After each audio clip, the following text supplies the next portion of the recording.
Camera ముందు ఎలా మాట్లాడాలి అనేది తెలియజేస్తాను. అలాగే యూట్యూబ్ లైవ్‌లో ఎలా మాట్లాడాలి అనేది తెలియజేస్తాను. ఎందుకంటే లైవ్‌లో మాట్లాడడం వల్ల ఆడియన్స్‌కి మీరు దగ్గరవుతారు. ఆ విధంగా కూడా మీకు సబ్స్క్రైబర్స్ పెరుగుతారు, వ్యూస్ పెరుగుతారు. ఎందుకంటే మీ మీ మీద మంచి అభిప్రాయం ఏర్పడి, మీతో ఒక అనుబంధం ఏర్పడి, మీకు మీరు పెట్టే వీడియో కూడా వాళ్ళు మీ సబ్స్క్రైబర్స్ చూసే అవకాశం ఉంటుంది. కాబట్టి లైవ్ అనేది కూడా చాలా అవసరం. లైవ్‌లో చక్కగా మాట్లాడాల్సి ఉంటుంది. అలాగే కెమెరా ముందు కూడా చక్కగా మాట్లాడాల్సి ఉంటుంది. అంటే ఒక కంటెంట్ గురించి. కాబట్టి మనం ఫేస్ క్యామ్ ఎలా చేయాలి, లైవ్ ఎలా చేయాలి అనేది ఇప్పుడు చెప్తాను. ఉదాహరణకి ఇప్పుడు సినిమా ఉంది.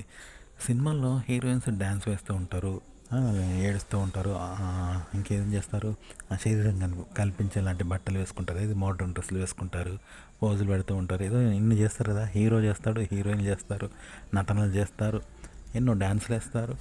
ఇవన్నీ ఆడియన్స్ కోసమే.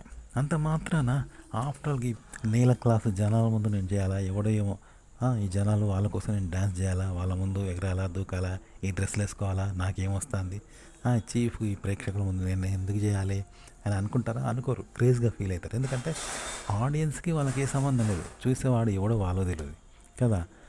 చూసేవాడికి యాక్టర్లు తెలియదు కదా. స్క్రీన్ మీద వాళ్ళు కనిపిస్తే వీళ్ళు చూస్తారు, అంతేగాని వాళ్ళకి వీళ్ళు కనిపించారు, వీళ్ళకి వాళ్ళు కనిపించారు కదా.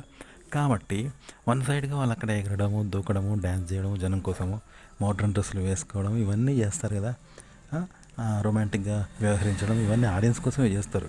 కానీ వన్ సైడ్గానే చేస్తారు కదా. హీరోయిన్లు ఆ డ్యాన్సులు, మోడ్రన్ డ్రెస్సులు, శరీరం కనిపించే డ్రెస్సులు, హీరో ఎగరడాలు, దునకడాలు ఇవన్నీ కూడా ప్రేక్షకుల కోసమే అయినా కూడా వన్ సైడ్గా చేస్తారు కదా. అగో లైవ్ కూడా అంతే అనమాట. మీరు లైవ్ చేసినా, కెమెరా ముందు మాట్లాడినా, ముఖ్యంగా లైవ్ తీసుకుందాం. లైవ్లో ఎలా మాట్లాడాలంటే ఆడియన్స్ ఎవరో మీకు తెలియదు, వాడు ఎవడో కామెంట్ పెడతాడు, మీ సబ్స్క్రైబర్ పెడితే ఆఫ్టర్ ఒక సబ్స్క్రైబర్ కోసం నేను ఎందుకు మాట్లాడాలి, నా పర్సనల్ ఎందుకు కావాలి, వాడి పర్సనల్గా వాళ్ళకి ఎందుకు పెట్టాలి, వాడు ఇంకో కామెంట్ పెడతాడు. ఓకే, పర్సనల్ కావడానికి చాలామంది ఇష్టపడరు, పర్సనల్గా మాట్లాడరన్నమాట చాలామంది. కానీ ఇక్కడ మ్యాటర్ ఏంటంటే, నేను చెప్పేదంటే పర్సనల్ కాదు ఇక్కడ. మీరు లైవ్లో సినిమాలాగా, ఇప్పుడు సినిమాలో ఆడియన్స్ ఎవరో చూస్తారు, ఆడియన్స్కి యాక్టర్ తెలియదు, యాక్టర్కి ఆడియన్స్ తెలియదు కదా. అందుకే వాళ్ళు హాయ్ అట్లా స్టైల్గా చేస్తారు. ఆ విధంగా మీకు కామెంట్స్ పెట్టే ఆడియన్స్తో మీరు చక్కగా ఫ్యాషన్గా ఒక హీరోయిన్ ఎలా అయితే మాట్లాడుతుందో రొమాంటిక్గా అంత చక్కగా మాట్లాడండి. హాయ్ రాజు ఇట్లా మాట్లాడతారు కదా, అలా మీ స్నేహితుడితో కానీ, మీ చుట్టాలతో కానీ, ఆడవాళ్ళని అయితే మీ బాయ్ ఫ్రెండ్తో కానీ, అబ్బాయిని అయితే మీ చుట్టాలు స్నేహితులాగా భావించి అలా మాట్లాడండి. కానీ వాళ్ళెవరో మీకు తెలియదు, మీరెవరో వాళ్ళకు తెలియదు అనేది పెట్టుకోండి. కేవలం వన్ సైడ్గా మాత్రమే మాట్లాడుతున్నారు, అలా మాత్రమే మాట్లాడండి. దీనివలన వినే వాళ్ళకు మంచి ఫీలింగ్ కలుగుతుంది అనమాట. ఎంత చక్కగా మాట్లాడుతాడు, స్నేహశీలిగా మాట్లాడుతాడు, చుట్టంలాగా మాట్లాడుతాడు, నవ్వుతూ నన్ను కలుపుకొని మాట్లాడుతాడు, హాయ్ రాజు రాజేష్ అంటాడు అని అనుకుంటారు అనమాట. వాళ్ళు సంతోషపడతారు. కానీ ఇది పర్సనల్ కాదు, జస్ట్ వన్ సైడ్గా మాత్రమే. అతను ఎవరో మీకు తెలియదు, మీరెవరో వాళ్ళో తెలియదు కదా. కేవలం కామెంట్ చూసి వన్ సైడ్గా పెడుతున్నారు అనమాట. ఈ విధంగా ఇవ్వండి. ఇలా లైవ్లో చక్కగా వన్ సైడ్గా మీరు ఎంత చక్కగా మాట్లాడతారు అంటే, ఆడియన్స్ లేనప్పుడు మీ ఫ్రెండ్స్తో ఇలా మాట్లాడతారు, మీకు మీరు ఎలా మాట్లాడుకుంటారో అలా మాట్లాడండి వన్ సైడ్గానే. అప్పుడు చక్కగా ఉంటుంది అనమాట, మాట్లాడతారు. వాళ్ళెవరో మీకు తెలియదు, ఆడియన్ మీకెవరో మీరు వాళ్ళో తెలియదు, కేవలం మీ వీడియో చూస్తారు కెమెరా ముందు యూట్యూబ్లో. వాళ్ళది కామెంట్ కనిపిస్తుంది మీకు లైవ్లో. అంతేగాని వాళ్ళతో పర్సనల్ కాకుండా మీరు పర్సనల్ చెప్పాల్సిన పని లేదు. చక్కగా వన్ సైడ్గా వాళ్ళతో హాయ్ రాజు గారు ఎలా ఉన్నారు, బాగున్నారా అంటూ చిరునవ్వు చిందిస్తూ ఇలా మాట్లాడండి. ఇది పర్సనల్ అనుకోకండి. ఇలా మాట్లాడడం వల్ల వాళ్ళు స్నేహశీలిగా భావించి, ఒక చుట్టంలాగా భావించి మిమ్మల్ని ఇష్టపడుతూ ఉంటారు, ఒక అనుబంధం ఏర్పడుతుంది, మీ వీడియోలన్నీ వాళ్ళు చూస్తారు. అలాగే లైవ్లో కూడా ఇలాగే చేయాలి. వన్ సైడ్గానే మాట్లాడండి. ఆడియన్స్తో మీరు కనెక్ట్ కావాల్సిన పని లేదు, ఆడియన్స్ మీకు కనెక్ట్ కారు. ఎందుకంటే వాడు ఎక్కడో చూస్తారు, మీరు ఎక్కడో వీడియో పెడతారు. మీరు వాళ్ళది తెలియదు, వాళ్ళు మీకు తెలియదు. ఇప్పుడు సినిమాలో నాగార్జున మనకు తెలుసా, చిరంజీవి తెలుసా, నగ్మ తెలుసా, వాళ్ళు ఎక్కడో ఉంటారు, మనం వాళ్ళకి తెలియదు, వాళ్ళకి మనం తెలియదు. అయినా వాళ్ళు అందంగా నటించడం ఇలా చేస్తారు. అలా కెమెరా ముందు ఏది మాట్లాడాలనుకున్నారో అలా మాట్లాడండి అందంగా. ఆడియన్స్తో మాట్లాడండి, కానీ వన్ సైడ్గా మాట్లాడండి. వాళ్ళు ఎవరో మీకు తెలియదు, మీరు ఎవరో వాళ్ళో తెలియదు. ఇలా మాట్లాడితే మీకు వాళ్ళకు అనుబంధం ఏర్పడుతుంది. ఫేస్ క్యామ్ కావచ్చు, లైవ్లో కావచ్చు. అప్పుడు మీ వీడియోలు మీరు పెట్టిందల్లా చూస్తారనమాట. మీరు ఫేస్ క్యామ్ చేసినా మిమ్మల్ని మీరు ఫేస్ క్యామ్ చేసినా కూడా చూస్తారు, లేకుంటే లైవ్లో అయినా ఇలాగే మాట్లాడండి. కానీ చాలా చక్కగా మాట్లాడాలి.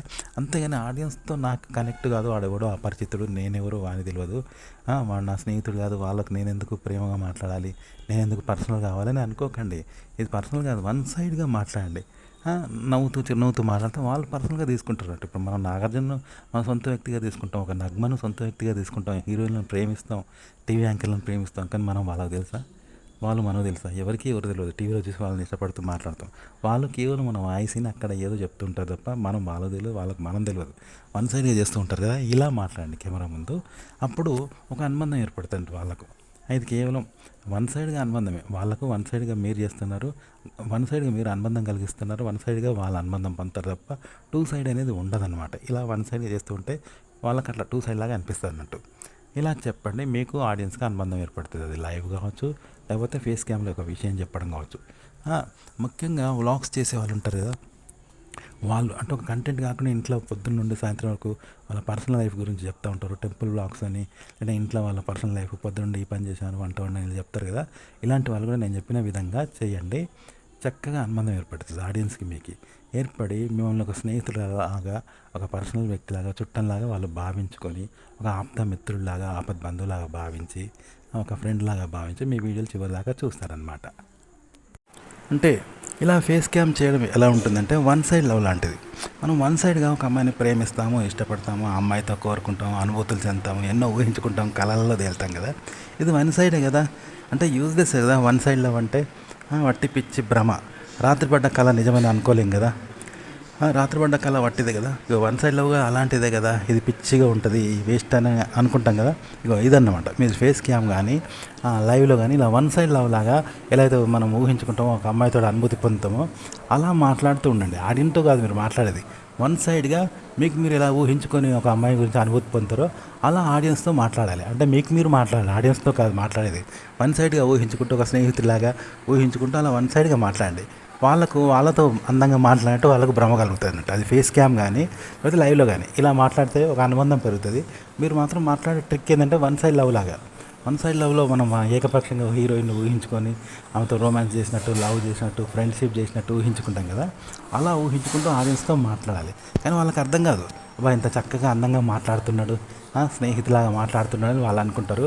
కానీ ఇక్కడ మనకు మనం అనుభూతి పొందుతూ మాట్లాడుతూనే ఉంటాం. ట్రిక్ ఇది. ఫేస్ క్యామ్లోనైనా లైవ్లో అయినా ఇలాగ మాట్లాడండి.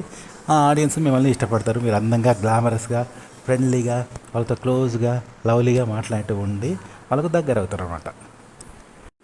అలాగే ఇప్పుడు కొందరు ఆకతాయి అమ్మాయిలు ఏం చేస్తారు తెలుసా? చీకట్లో ఎవరో అబ్బాయికి రమ్మని సైగ చేయడము, పిలవడము, వాడిని చూసి నవ్వడము చేస్తారు. చేస్తే ఇక అబ్బాయి పిచ్చోడైపోతుంటాడు. అప్పుడు ఈ అమ్మాయి ఏం చేస్తుంది? కేవలం ఆట పట్టిస్తుంది. నిజంగా వాడిని ప్రేమించదు, వాడిని ఇష్టపడదు. కానీ వట్టిగా సైగ చేసి వాని కోసం నిలబడ్డట్టు, నవ్వినట్టు చేస్తూ ఉంటే అబ్బాయిలను పిచ్చోళ్ళని చేస్తారు. కానీ వానికి తెలియదు. వాడినే చూసి నవ్వుతుంది అనుకుని అబ్బాయి పిచ్చిగా ఇష్టపడుతూ ఉంటాడుగా. వాడు భ్రమకు లోనవుతుంటాడు. అంటే అబ్బాయిలను ఫూల్స్ చేస్తూ ఉంటారు. అట్లా అమ్మాయిలు ఆట పట్టిస్తారు చూసారా? ఇది అలాంటిది అనమాట. అంటే ఆడియన్స్ని అలా భ్రమకు లోన్ చేస్తామన్నట్టు. మనం ఏకపక్షంగా ఊహించుకుంటూ వన్ సైడ్ లవ్లాగా ఊహించుకుంటూ కెమెరా ముందు అలా ఆడియన్స్తో మాట్లాడాలంటూ మాట్లాడితే వాళ్ళతోనే మీరు అందంగా మాట్లాడుతున్నట్టు వాళ్ళకు భ్రమ కలుగుతుంది. అనుభూతి కలిగి మిమ్మల్ని ఇష్టపడుతూ ఉంటారు, అంటే కనెక్ట్ అవుతూ ఉంటారు మీకు. ఈ విధంగా ఆడియన్స్ మిమ్మల్ని ఇష్టపడే అవకాశం ఉంటుంది. మీ లైవ్ను ఎక్కువసేపు చూస్తారు. అలాగే మీరు కెమెరా ముందు మాట్లాడినా కూడా మిమ్మల్ని ఇలాగే ఇష్టపడుతూ ఉంటారంట, వాళ్ళకు కనెక్ట్ అయినట్టుగా. ఓకే, ఆడియన్స్ చాలా దగ్గర అవుతారు ఈ విధంగా మాట్లాడాలి కెమెరా ముందు. అయితే ఇలా వన్ సైడ్గా మనము ఆడియన్స్ ముందు ఊహించుకొని ఊహల్లో తెలిపోతూ, వన్ సైడ్గా ఊహల్లో తెలిపోతూ అందంగా మాట్లాడుతూ, మనం వన్ సైడ్ లవ్ లాగా ఆడియన్స్తో మాట్లాడుతూ ఊహించుకుంటూ ఉంటే ఇది వన్ సైడ్గానే ఊహించుకోవడమే, వాళ్ళతో మాట్లాడడం కాదు కదా. కళల ప్రపంచంలో తేలుతూ మనం మాట్లాడుతూ ఉంటే వాళ్ళు ఏమనుకుంటారు? వాళ్ళతో మాట్లాడితే అనుకుంటారంటూ. కానీ ఇది మోసం కదా, ఇది తప్పు కదా. దీనివల్ల వాళ్ళకి మనం అందించింది లేదు, మనం పొందింది లేదు కదా. వాళ్ళతో మాట్లాడితేనే అది రియాలిటీ ఉంటుంది. మనం వాళ్ళకి అందిస్తే ఏదైనా మంచిగా మాట్లాడితే రియాలిటీ ఉంటుంది కదా. మనం ఏకపక్షంగా మనం ఊహించుకుంటూ మాట్లాడితే వాళ్ళతో మాట్లాడినట్టు కాదు, మనం మనతో వాళ్ళు మాట్లాడినట్టు కాదు కదా. ఇది పిచ్చి పని కదా, మోసం కదా, తప్పు కదా, యూజ్లెస్ కదా అని అనుకోవచ్చు. ఇది ఒక ట్రిక్ అనమాట వ్యూస్ రావడానికి, అంతే. ఇప్పుడు సినిమాల్లో కూడా అంతే కదా. నాగార్జున హీరోయిన్స్ నగ్మ డ్యాన్స్ చేయడము, మంచి మంచి మోడల్ డ్రెస్సులు వేసుకోవడము చేస్తుంటే ఆ క్యారెక్టర్ని మనం ప్రేమిస్తాం, ఇష్టపడతాం, హీరోలను అభిమానిస్తాం. అంత మాత్రం రియల్ లైఫ్లో మనల్ని వాళ్ళు అభిమానిస్తారా, మనతో మాట్లాడతారా? తెర మీద బొమ్మలే కదా. ఇది కూడా అలాంటిదే అనమాట. ఇలా చేయడం వల్ల ఆడియన్స్ మిమ్మల్ని ఇష్టపడతారు, కనెక్ట్ అవుతారు. అది ఫేస్ క్యామ్ కానీ లైవ్ కానీ.